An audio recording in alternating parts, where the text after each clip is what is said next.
Happy Friday on a Tuesday. I mean, a couple days late isn't bad. I should have picked an easier topic. I'm going to start by saying that. I don't know what I thought kicking off the year with mental illness after I'm still figuring it out. But here we go. So to the new people, hi. I hope you benefit. Here's my thing. I think that tonight, since we're going to talk about mental health, I think it was more important to me than I realized. No matter what the reasons, all of us have really shitty cards to deal with. And even in my situation, I would tell my husband, I don't understand why I can't get out of this rut that we assumed I was in was a rut. And it would kind of just continue where I would sit there and be like, I'm on antidepressants, but I'm having to take Xanax every day. I'm having to, I started drinking. I just was not in a good place. I think for me and my primary doctor kind of sat me down and just looked me eye to eye and literally like wheeled his knees up to mine and said, do you want me to tell you what I think happened? And I said, yeah. And he said, I think the bubble that you've been living in this little denial bubble and thinking everything's going to be like being able to convince yourself that everything's fine, I think it popped. And I think reality is set in and it's freaking you out. And I said, I think that's exactly what happened. And it wasn't rocket science to figure out what's wrong with me. But I think for whatever reason, everything just kind of came to it. No. Everything just kind of came to a head. And I think that you're going to enjoy the sounds of my dog barking all night long. I think what part of the problem was I couldn't step back out of this hole that I was in to really realize just how bad I was. And I don't think, like on my really bad days, I pulled away so bad that I wouldn't answer the phone. I wouldn't leave. I mean, I was clearly depressed. Clearly. But I feel like I could fake it enough if I went out. So if we had a Christmas party or we had something at Thanksgiving, I feel like I could fake it enough to count it. And then even with Christmas coming up, like even after Thanksgiving, things were still tough. It was still tough. And I think it was because I had all this anxiety, all this stress, all this stuff. And then the major holidays come and it was just, for me, I was in a very dark place. Like I should be in a really good place because I'm NED. So why am I not? And I'm throwing up. I started throwing up and I started having diarrhea almost every day. And I would take a Xanax because I would be stressed. And they were like, if you feel it coming on, take a Xanax. Well, that became a little routine. And I told my doctor, I'm like, I'm getting bad. Like, I know I need help. And luckily, because nobody around me was saying, you seem sad, or you seem different than normal, or you seem a little off. Everybody was kind of like, that. I can fake it till I make it. I can fake it for 2 hours. I can fake it for 4 hours. I feel like in the last 4 years of this diagnosis, I've been able to like compartmentalize and be like, okay, this is me. This is my day, but I have kids. So push it down, go deal with them, and then you can deal with it later. And I think I just kept thinking like, it's fine. I'm fine. I'm fine. I guess what I would share is I'm not going into detail as to why I was sad because nobody needs a reason. My sister got me this for Christmas. I love it. You don't necessarily need a reason as to why you're upset. Because honestly, for me, I don't know if I would have ever gotten to the root of me realizing that it was something as simple as my reality has set in. I don't know if I would have ever gotten there, which is silly. But I seriously love my doctor so much because he can just wheel right next to me and just kind of say, like, here's what the problem is, I think. And it was kind of one of those things where I looked at him and his nurse even was like, because you don't seem normal to me. And that's when I was like, really? I don't seem normal? And they're like, no, you're just Melissa. You're not like fun Melissa. And she's like, you always give me shit when you come in. You always, crack jokes. And she's like, what is going on? You're just somber. And she's like, it's not the same person. You're the shell of a person and you're lost. She's like, we've got to fix you. What are we going to do? And I'm like, I don't know. That's what I'm trying to figure out. Here's what also didn't help. My soon-to-be 9-year-old. So I'm going to be telling you things that this sounds stupid. Please don't judge. And please don't give me feedback on my kids. Only to say, my poor children have a lot to deal with this situation. And I'm going to be telling things about them that is really their story to tell. But it's also impacted this whole situation with reality. My 9-year-old for Christmas this year, my 9-year-old is the sweetest child in the world. He's very much like his father. He's very quiet. He's very reserved. And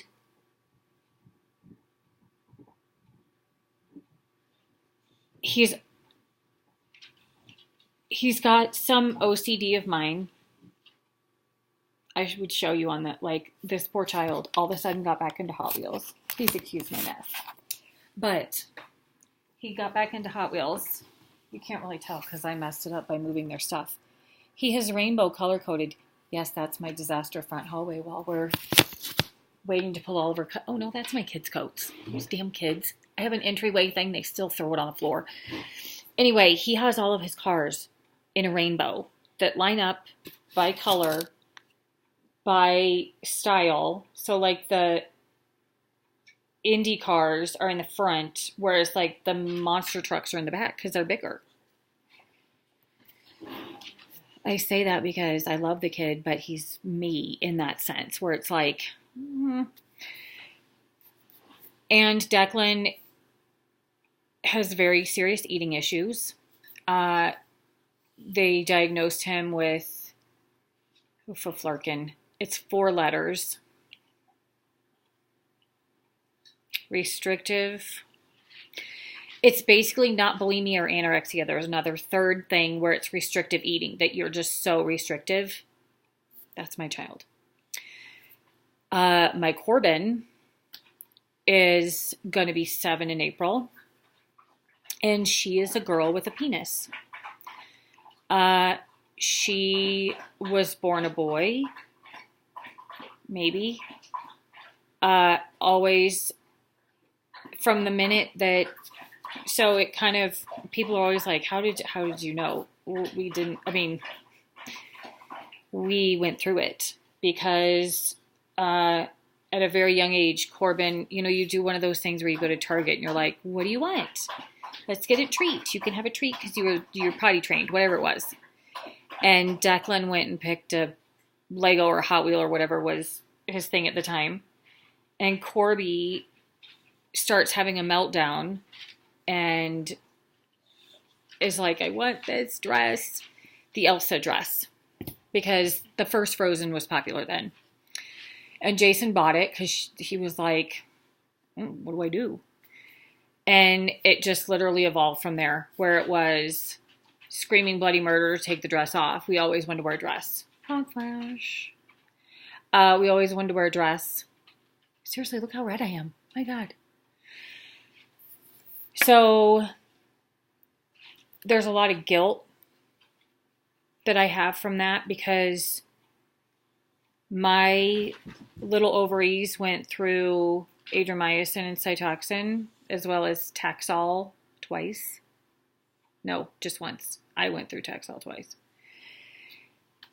And so there's a lot of guilt of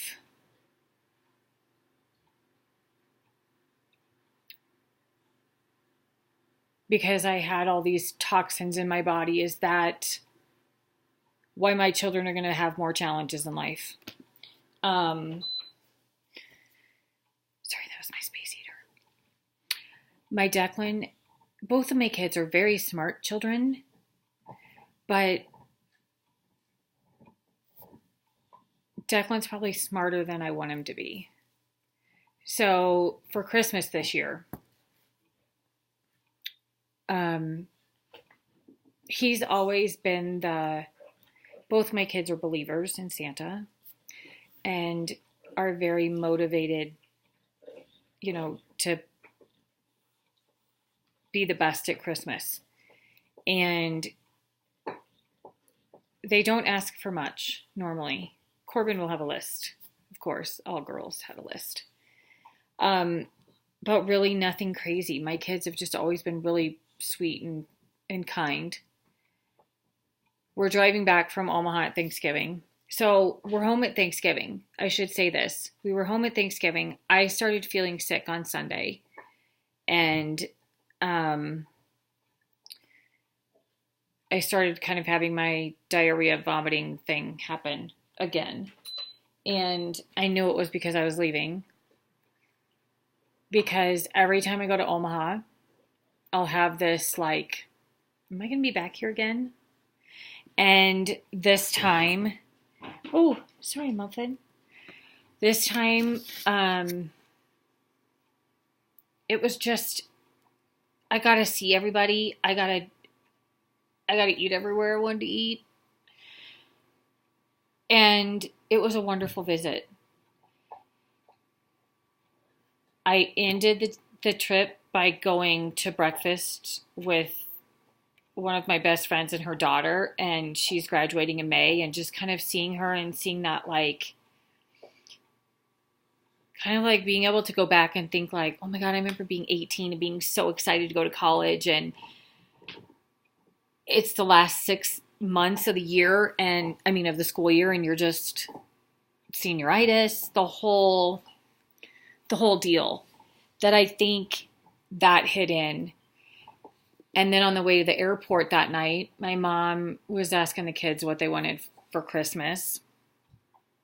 And Corbin's like, I want this unicorn thing. Now I can't remember what else she asked for. But Declan said, I want the cure to stage 4 metastatic breast cancer.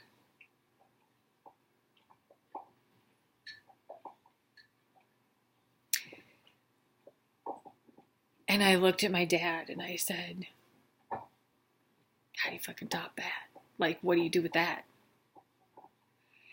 And I could tell my mom was like, oh, I was not expecting that answer.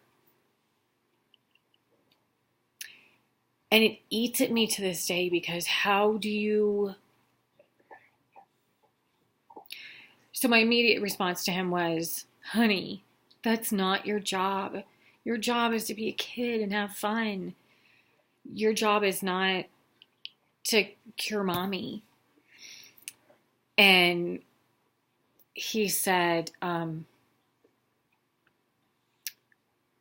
gonna have to do some research, but I'm gonna make something and it's gonna be a smoothie and it's gonna be great because you like smoothies. And I said, I do like smoothies. And he's like, okay, that's what I'm gonna do. I'm gonna do it. And I'm like, Buggy, because I know this kid, and he's gonna have it in his head that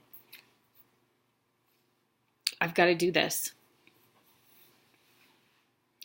But it breaks you when I can't tell my kids, let me talk to Santa and we'll see if we can get it. It's like, It's like asking for underwear.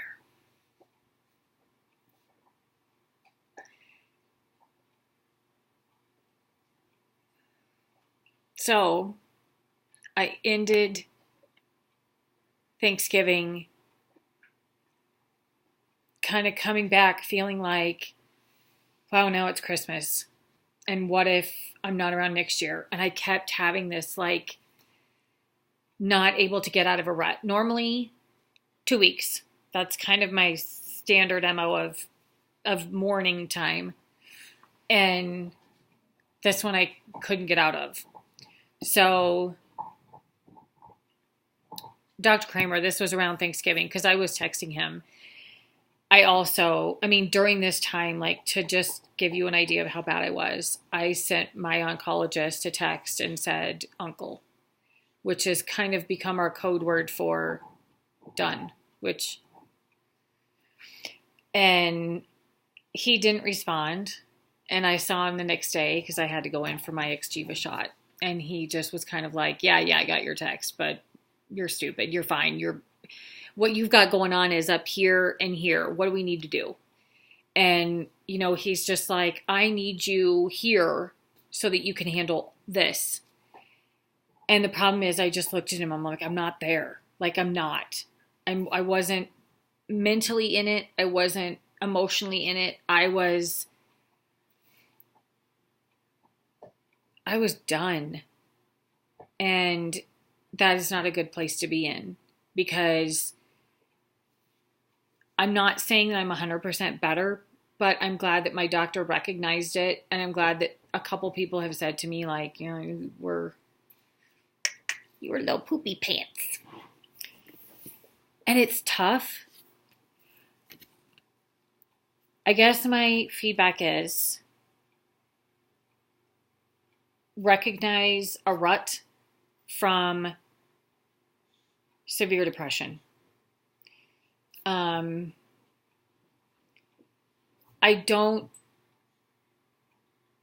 First off, I was on Effexor, I should say.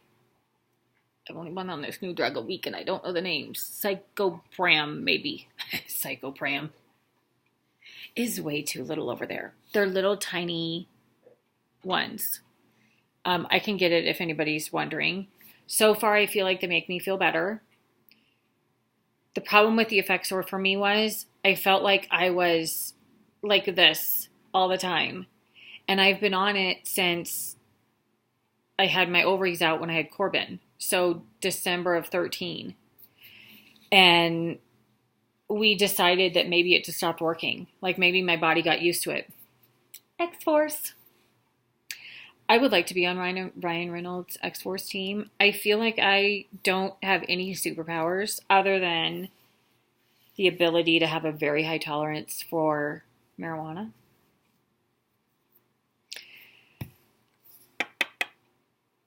I think what's so hard for me is I just myself couldn't recognize it. That I think all of us know when you're in a rut, you kind of like get your bad news, you deal with it, and then you go to a couple dark places, believe me. But then somehow like the next day you wake up and you're like, okay, hold on, we can do this. Mine went on for about 3 months and it was bad, but I had a lot to deal with and I didn't handle it well. And I'm not saying that I did by any means. I'm glad I had the help. I'm glad that that my doctor was like, let's fix this. I'm glad that I had the courage to go in and say, something's wrong. Like I am not in a good place. And I think if one thing I've learned since I was diagnosed the first time with cancer in 2007, I'm probably a little too honest with my doctors. Like, here's a TMI moment for you, brought to you by your stage 4 cancer mom. I also, over the blessed season, had to do a poop study and got to fish through my poop because I was so stressed that they were trying to figure it out that I told my mom, I'm like, I feel like I've hit rock bottom. Here I am siphoning through my stuff to see what's going on. But I had gone to the doctor with her the week before, and my doctor was like, how's everything going with the GI? I'm like, still the same. And he's like, well, is it? And we're going into details. My mom's like, it's poop. And I'm like, well, right, but it's a lot different. Like, is it sinking? Is it floating? Is it liquid? Is it not liquid? Is it part liquid? I mean, when everybody has seen everything, you get to a point where little by little, I have given a shit less. I go to the doctor and they hear stuff from me that the nurses just start laughing like, I just love when you come in because you'll just tell us whatever we want to know. And I'm like, well, you want me to be honest? I'm not going to lie to you. So yes, I told him I was not in a good place. So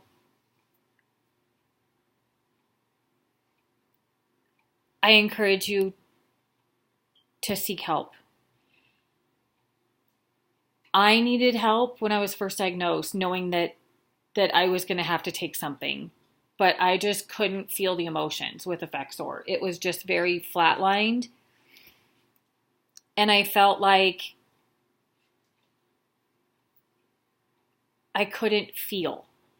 Like I wasn't super happy, but I wasn't sad. I was just kind of, now I have emotions, which I'm happy about.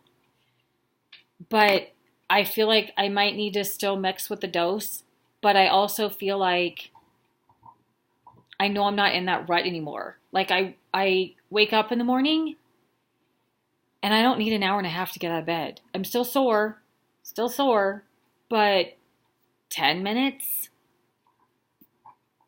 I'm a 90-year-old woman in a 43-year-old body. My little spine is just not happy. My hips are bad.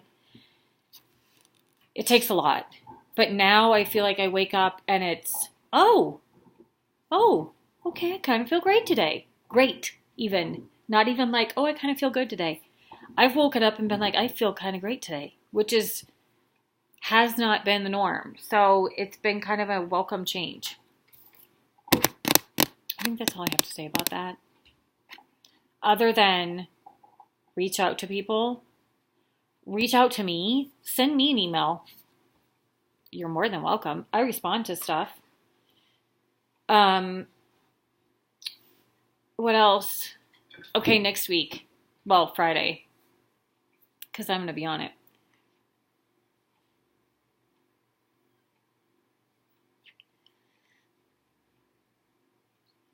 We're talking marijuana.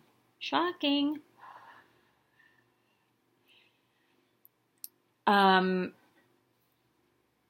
It's going to be more than one talk, probably, because I want to, this whole break, all my videos that I would watch, I would sit there and think, oh, that's a great tip, or that's helpful information. I don't know that this topic, I'm playing with my cord. I tell you, I'm a fidgeter, especially when we're talking about feelings.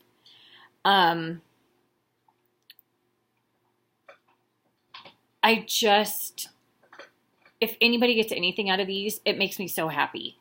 So if you're in a bad place and you need something, reach out to somebody. Get on meds. Nobody needs to know you're on meds, but everybody knows I'm kind of wackadoodle. So if I get a little med, it's fine. If people are judging you, then they're not your friends. So, okay, marijuana. How am I doing so well? What am I doing? That's the key, right? How do we live longer? And I think that's what I'm trying to get back in a place. I need organization in my life.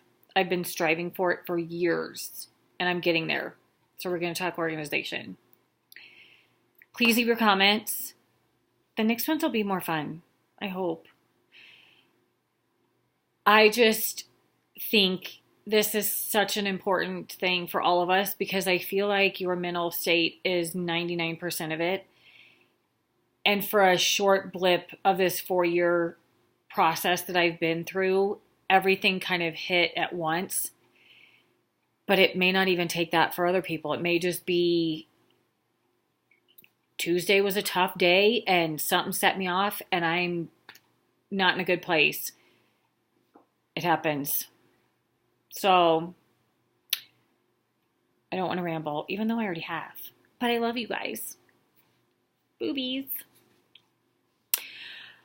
Okay, Friday. I'll be more on Friday because it's pot talk. That's the best. Okay, everyone have an amazing night. Kiss your kids, kiss your puppies, kiss your kitties. Shove a pillow over your husband's face so he doesn't snore all night long, even though he can go to bed in about 3 minutes. Seriously. Okay, good night, my sweets. Everybody, take care. Reach out to me if you need help. My email is stage4cancermom@gmail.com, but it's stage and then number 4. Like not, number 4. 4. Stage4cancermom@gmail.com. Okay, bye guys.